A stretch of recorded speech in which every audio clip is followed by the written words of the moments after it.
Assalamualaikum, welcome to my YouTube channel. Gimana kabar hari ini? Sudah bahagia? Bahagia dong. Oke, Mam. Seperti yang aku bilang di video aku sebelumnya, kalau aku akan ngebahas tentang perbedaan antara ADHD dan autis high function. Tapi sebelum dimulai, jangan lupa pencet tombol merah subscribe, karena dengan mencet tombol merah, Mam telah membantu aku untuk terus mengembangkan channel ini, dan klik tombol loncengnya supaya Mam gak ketinggalan video-video terbaru dari aku. Oke, langsung aja kita mulai.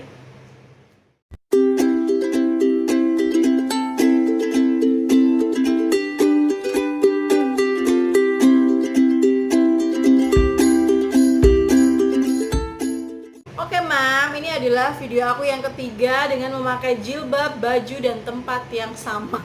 Karena aku langsung keroyokan bikin beberapa video kali ini, mumpung situasi dan kondisinya itu memungkinkan ya. Jadi jangan bosen-bosen. Nah, di video yang kali ini seperti aku bilang tadi, bahwa aku akan ngebahas tentang perbedaan antara ADHD hiperaktif dengan autis high function. Ini yang aku jelaskan adalah versi aku sendiri berdasarkan pengalaman aku sendiri. Oke, jadi kalau misalnya ada perbedaan 11-12 atau perbedaannya banyak banget, tulis aja di kolom komentar. Karena susah banget untuk cari riset tentang perbedaan ADHD dan autis high function. Aduh, di Google aja belum tentu dapat, guys. Jadi memang aku riset sendiri, aku teliti sendiri anakku selama beberapa hari untuk mencari, untuk membuat video ini, dan tanya-tanya juga ke dokter anakku. Oke, lanjut. Jadi yang pertama, perbedaan antara ADHD dan autis high function. Oke, jadi untuk autis high function itu karena judulnya kan dia autis ya, Mama. Kalau misalnya anak autis itu kan bisa melakukan hal yang sama, rutinitas yang sama berulang. Walaupun dia ada bosen-bosennya, tapi pola yang udah ditentukan untuk anak autis high function itu akan tetap dilakukan. Gitu. Kalau misalnya dia makan jam berapa, dia terus pakai bajunya gimana, naruh bajunya di mana, buang tempat sampah di mana. Nah, itu rutinitas yang seperti itu akan dia lakukan seperti pada anak autis pada umumnya. Ada bosan-bosannya ya, ada sedikit. Nah, tapi kalau misalnya anak ADHD itu cepat banget bosan. Jadi dia agak sulit melakukan rutinitas yang sama. Jadi bisa lompat sana, lompat sini, lompat sana, lompat sini. Kalau anak ADHD kan seperti itu, dia aktif, hyper banget gitu. Jadi memang jadinya akan sering bosan. Oke. Nah, selanjutnya, perbedaan antara anak ADHD dan autis high function. Nah, anak ADHD ini suka banget mengeksplor barang dan tempat-tempat yang baru. Jadi kalau dia datang ke suatu tempat, dia akan eksplor ke sana ke sini, bolak-balik, loncat sana, loncat sini.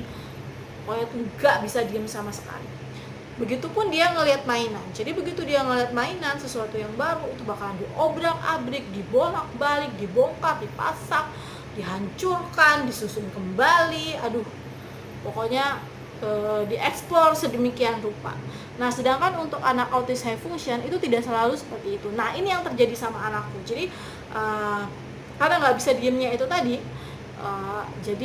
dan ada beberapa hal yang dia suka eksplor. Kalau dia ke tempat yang baru, dia pasti akan eksplor, lari sana, lari sini, lari sana, lari sini, loncat-loncat, apa segala macam. Tapi begitu dia dapat mainan yang baru, itu nggak dia eksplor seperti anak ADHD pada umumnya. Nah, ini yang waktu itu agak jadi agak lama dokter anakku, si dokter Rima itu tuh akhirnya tersadar kalau misalnya anakku itu mungkin bukan autis, bukan ADHD, bukan hiperaktif, tapi ke autis high function. Karena itu tadi, setiap anakku dikasih mainan yang baru, itu nggak dieksplor secara maksimal gitu. Dia hanya melakukan perintah yang dikasih, terus dia cuman menyusun sesuai sama keinginannya, eksplornya sesuai sama keinginannya. Misalnya dia dikasih mainan susun balok apa segala macam, ya dia susun aja gitu, nggak dilempar-lempar, nggak dibuang-buang, nggak di apa sih namanya, nggak diapa-apain gitu ya, cuma dapat mainan susun ya udah disusun aja, atau ditata sesuai sama warnanya, atau ditata sesuai sama bentuknya gitu, atau ditata sesuai sama besar kecilnya. Nah, itu yang dilakukan sama anak autis high function. Sedangkan anak hiperaktif tuh bisa dikasih mainan bisa langsung tabur gitu, dia dikasih mainan susun balok itu tuh bisa jadi berbagai macam hal, bisa dilempar ke sana ke sini, bisa dibuang, bisa ditebar-tebarin gitu, bisa ditumpuk-tumpuk gitu kan, bisa disusun-susun, pokoknya macam-macam kalau anak hiperaktif gitu. Nah itu ya mama ya perbedaannya. Nah selanjutnya ini yang terakhir. Nah terus karena yang aku dapatkan itu nggak terlalu banyak ya mama ya tentang perbedaannya, jadi saat ini yang aku dapat itu cuma 3 perbedaannya. Nanti kalau misalnya next aku dapat informasi lagi atau aku dapat penemuan terbaru dari anakku sendiri, aku akan share lagi. Nah ini yang terakhir, jadi anak ADHD itu memiliki kelenturan, oke. Apa ya, memiliki kelenturan, terus abis itu nggak gampang takut kalau misalnya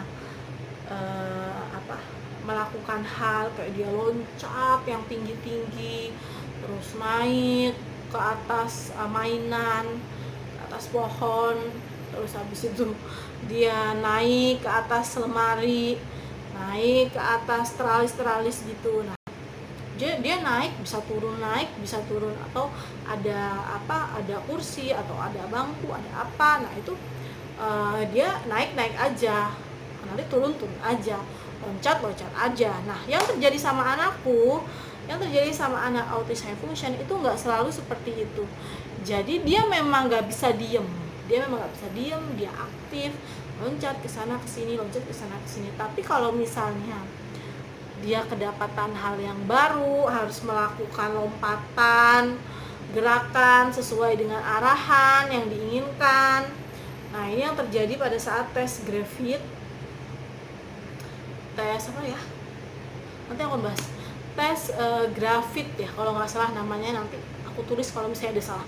Nah pada saat melakukan tes ini, anakku si L itu diminta sama dokter untuk melakukan beberapa gerakan gitu. Nah ternyata L tidak bisa melakukan gerakan tersebut, padahal seharusnya anak ADHD umumnya bisa melakukan gerakan itu. Jadi anakku tuh loncat dari satu titik ke titik yang lain, disuruh loncat dari satu titik ke titik yang lain, itu dia nggak bisa gitu. Dia mau melakukan itu tapi nggak bisa gitu. Terus dia nggak mau melakukan, mungkin karena dia takut. Begitu pada satu titik dikasih, terus setelah loncat dari satu titik ke titik yang lain dia nggak bisa, padahal seharusnya anak hiperaktif itu bisa. Terus dokter melakukan tes yang lain, jadi dikasih beberapa balok. Nah jadi loncat dari balok itu gitu. Nah aku sama anakku akhirnya aku temenin si L gitu, ayo L naik loncat. Nah nggak tinggi sebenarnya, tapi anakku itu kurang berani gitu loncat. Nah terus setelah itu dites juga seberapa tinggi loncatnya seperti apa. Nah itu juga dinilainya saat itu sama anakku. Jadi untuk memenuhi kriteria sebagai anak yang ADHD hiperaktif ya, yaitu nggak masuk kriterianya. Makanya akhirnya dilakukan berbagai macam tes. Ternyata fix bahwa sejauh ini setelah melakukan tes yang terakhir itu anakku akhirnya didiagnosanya autis high function gitu. Nah itu tadi tentang perbedaan autis high function dengan ADHD. Kalau misalnya mau punya pertanyaan boleh tulis di kolom komentar, nanti cepatnya akan aku bales, akan aku share. Atau misalnya mam pengen aku bikin bahas tentang ini deh mam, ABCDEFG, mam tulis aja, nanti sebisa mungkin akan aku bikinin videonya.